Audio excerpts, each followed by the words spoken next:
Her footsteps barely made sound on the marble. That was intentional. Everything she did tonight was intentional. She turned left at the second junction, counting doors the way she counted things she was not supposed to need. 1, 2. The third one was unlocked. It should not have been unlocked. She pushed it open anyway. What was inside stopped her where she stood. Documents spread across the desk.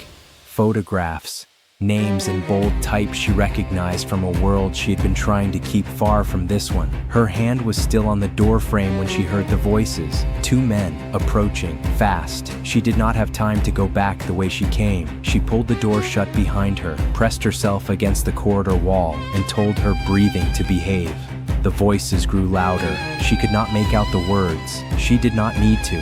She recognized the tone, the flat, pressurized tone of men delivering a message they had been paid to make land. She moved. She had to move.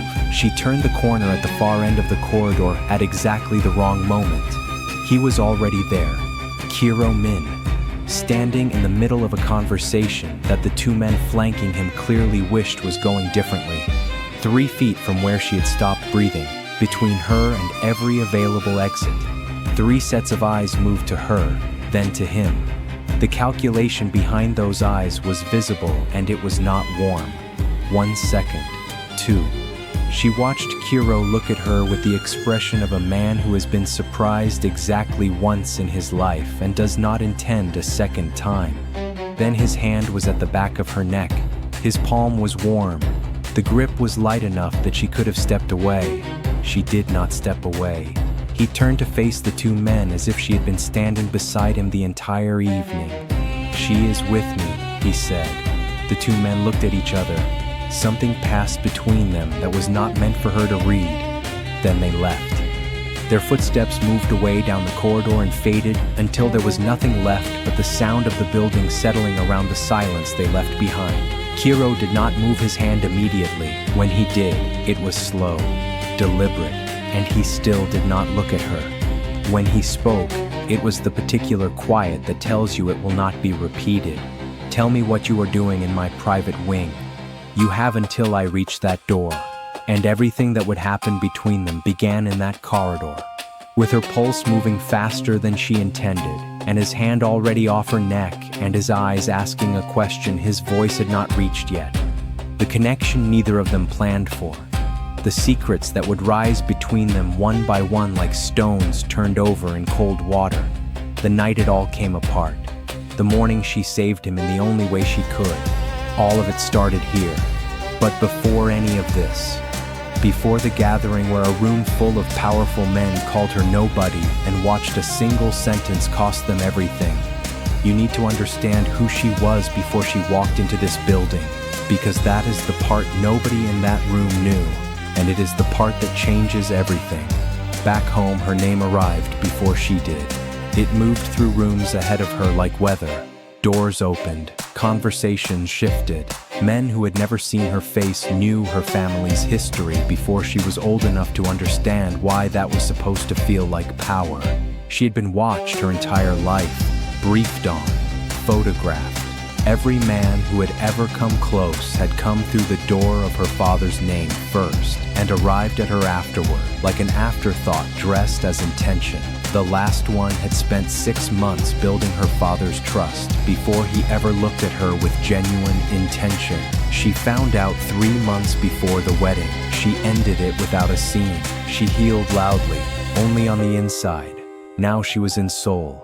2 weeks, 48 hours before her father's diplomatic schedule began. She had slipped her security detail with the calm efficiency of a woman who had been planning the moment for months and chose tonight to use it. The city did not know her name. No one parted for her. No one adjusted. A woman in a plain coat on a street that had not been briefed on her arrival. She had not felt this free in years. And if you are watching this from somewhere in the world where you have ever wanted to disappear into a city and let it not know who you are, drop your location in the comments. Because that is exactly what Layla was doing tonight in Seoul, and the city she chose to vanish into had entirely different plans for her. She was looking for somewhere to eat when she heard the music coming from a building she had no reason to enter. She told herself she would only stand in the doorway. The room was beautiful in the way that things are beautiful when their beauty is not meant to impress you, but simply to exist. Low amber light, the smell of sandalwood, and something older and cooler beneath it. Korean men in tailored dark suits, arranged with the natural precision of people who had spent years learning exactly where they fit in a room and had stopped thinking about it. She stepped inside. A server offered her a glass without being asked. She accepted it the way she had been taught to accept things in rooms like this one, without questions and without visible surprise. She found a corner near the far window. She watched the room the way she always watched rooms she was not supposed to be in, looking for the one person doing exactly what she was doing. She found him immediately. He was not performing for anyone. In a room full of men managing their image with great visible effort, he was the only one not trying. He held his glass like something he had forgotten he was holding, and when his eyes reached the corner where she was standing, they stopped moving. She did not look away. She had spent too many years looking away from rooms that were watching her. She was done with that. Neither did he. He crossed the room 20 minutes later. Not immediately. A man like Kiro Min did nothing immediately. He stopped beside her at the window and looked out at the city rather than at her, as if they had both arrived at the same window independently, and the proximity was entirely coincidental. She appreciated the fiction. She did not believe it for a second. He asked what she thought of the city. She told him it was the first place she had been in years that did not already have an opinion about her before she arrived. He was quiet for a moment after that. The kind of quiet that means something has landed and the person receiving it is deciding what to do with it. He told her he understood that more than she might expect. They talked for 40 minutes at that window, not about power or position or the things that get discussed in rooms like this one, about what the city looked like from above versus from inside it, about what it costs to always be the person holding something together, about what silence feels like when you choose it versus when it is imposed on you. She did not tell him her real name. He did not ask for more than she offered. For 40 minutes in Seoul, they were simply two people at a window who happened to see the same things when they looked out at the city. When she stepped outside briefly for air, her phone showed 4 missed calls from a number she could not ignore. She answered the 5th one, Darius. His voice carried the measured, careful tone of a man trained to transport alarm without broadcasting it. He referenced her father's schedule, the rotation she had missed. He asked very specifically where she was. She told him she was fine. She would check in tomorrow. She ended the call, and everything the audience now understood about Layla that nobody inside that building did, settled quietly into position like a door closing softly in an empty room. She stayed. She told herself it was because the evening was not over. She did not examine that too closely. What she could not have known was that the shape of the evening had already changed while she was outside. Kang Min arrived without announcement. He did not need to announce himself. The room simply adjusted the way rooms adjust when a different gravity enters them. Kiro saw him. Something in his posture changed, only slightly. The way a blade held loosely becomes a blade held ready without moving an inch. He did not move toward his brother. He did not move away. He let his stillness say everything that needed saying. Layla watched the exchange from across the room. She did not know who the newcomer was. She recognized the specific emotional temperature of 2 men in the same room who would rather not be. Then she saw it. In the corner near the service entrance, Sano Park leaned close to a man she did not recognize. Something small moved between them, something that fit in a palm and should not have been changing hands in that room at all. Layla saw it. She filed it. She did not yet know what to do with what she had seen, but she did not forget it. She never forgot things like that. That was another thing nobody in this room had any idea about. She came the following evening. Jisoo moved through a room the way water moves through a familiar space, finding the old paths, settling into known arrangements, making her presence feel like architecture rather than arrival. Suki-han found Layla in the corridor afterward and said 2 words quietly, standing very close. "Be careful." Layla did not get the chance to ask what that meant. Jisoo found her first. She did not raise her voice. She poured the information like tea, evenly, gracefully, in a setting that offered no natural way to receive it. She told Layla that she was pregnant, that Kiro knew, that she understood how things like this could appear from the outside, and she did not blame Layla for not having the full picture. She said all of it without a single sharp word. That was the craft of it. The cruelty was in the courtesy. Before we go any further, I need to ask you something, because if you have ever watched someone deliver cruelty dressed as concern, you know exactly what was just done in that room. Drop your thoughts in the comments right now. Was Jisoo protecting what she believed was hers, or was that something else entirely? Layla thanked her for letting her know. Her voice held. That cost more than Jisoo understood. She walked out of the room, down the corridor, and she did not let herself feel any of it until she was completely alone. And if you have ever held yourself together while walking away from something that just took a piece of you, you understand exactly what those footsteps cost her. She deserved better than that room. If you are feeling what I think you are feeling right now, let it out in the comments. Because what Jisoo just did was not honesty, it was precision, and Layla carried it without flinching, without giving her a single thing to take back and use. Kiro found her before she found the door. She did not bring up Jisoo. She was not going to hand him that conversation, but she did not pretend the room felt the same as it had at the window the night before. He told her the truth without being asked for it. That was the part she had not expected. He told her Jisoo had been placed in his life by his brother, that what Kang Min could not take by force, he had always tried to take through access to Kiro's circle, his decisions, the private edges of himself that he did not show rooms, that he had ended it when the evidence made further doubt impossible. He told her the pregnancy claim was unverified. He was dealing with it. He did not ask her to wait while he dealt with it. Before she could respond, Daro Kim appeared in the doorway. His expression said everything before his words did. Seno Park was gone. His room was cleared, and a transmitting device found under the conference table had been running for 3 weeks. Kiro stood. The warmth in the room was not gone, but it was set aside, neatly, with the practiced care of a man who has always had to put certain things down in order to keep them safe. It was Suki-han who found her standing in the doorway of the document room 2 hours later. Layla had been back. She had gone back in. The document she held had a name on it that did not belong to Kiro's world. It belonged to hers, to 2 years ago, to the man who had spent 6 months earning her father's trust before he had ever genuinely looked at her.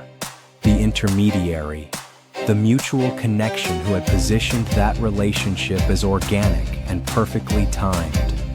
He was listed in this document as an operative, connected to the Shin Syndicate's financial infrastructure, connected through 3 more names and 2 shell structures directly to Kang Min. Her heartbreak had not been an accident of love, it had been a transaction, a positioning. Someone in Seoul had needed leverage over her father's alliances and had chosen the most personal route available to reach them. She had come here to find out if she could be loved without her name in the room. And what she had found instead was the answer to a question she had been carrying for 2 years without knowing she was carrying it. 3 days later, Kiro told her it was over. The Shin Syndicate's leadership had agreed to a ceasefire. His legal team was moving against Kang Min's financial infrastructure through channels that would not require a single act of open conflict. Seno Park was being handled. The pieces were being collected and put away. She looked at him and wanted to believe him. That was the problem with what she felt about this man. Wanting to believe him had become very easy, very quickly. Her own history had not given her permission to find that comfortable. He turned the jade ring on his finger the way he did when something had not yet been spoken. Then he looked at her. He said, "I have not asked you who you are outside of this building. I am asking now if you want to answer." She opened her mouth, and before she could answer, every light in the compound went out. All of them, at once, every light. Complete and total darkness in a building this size does not happen by accident. If you know what that means, drop your prediction in the comments right now, because what just started in this building is not a power cut, and the next 60 seconds are going to change everything Layla has left to lose. The ceasefire had been the message. The darkness was the answer. Kang Min had not agreed to anything. He had agreed to the performance of agreement, long enough for Kiro to do exactly what he had done. Exhale, lower the walls, stand at a window with a woman he was starting to trust in a compound that was, for the first time in months, not fully fortified. Daro Kim took the impact that was meant for Kiro. That is the kind of loyalty that does not announce itself. It simply acts and accounts for the cost afterward. Kiro's communications were jammed. The external lines were cut. The network built for exactly this kind of moment had been preemptively mapped and dismantled by people who had spent months learning it from the inside. For the first time in his career, Kiro Min was completely isolated. No exit, no signal, no one coming. And in the corridor, Layla stood with her phone and understood with complete and terrible clarity exactly what she had to do and exactly what it was going to cost her to do it.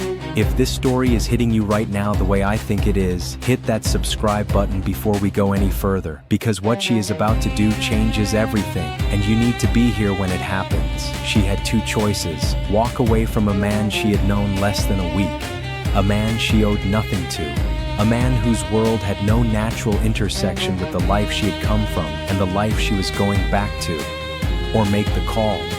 Use the one thing she had always carried and had never wanted to need. She thought about the man who spent 6 months earning her father's approval before he ever genuinely looked at her. She thought about Kiro Min at the window asking a question he did not have to ask. She dialed.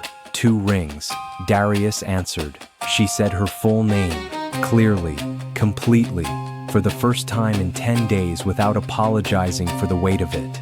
Then she told him exactly where she was and exactly what she needed. What arrived in response was not subtle. When her family moved, it was never subtle.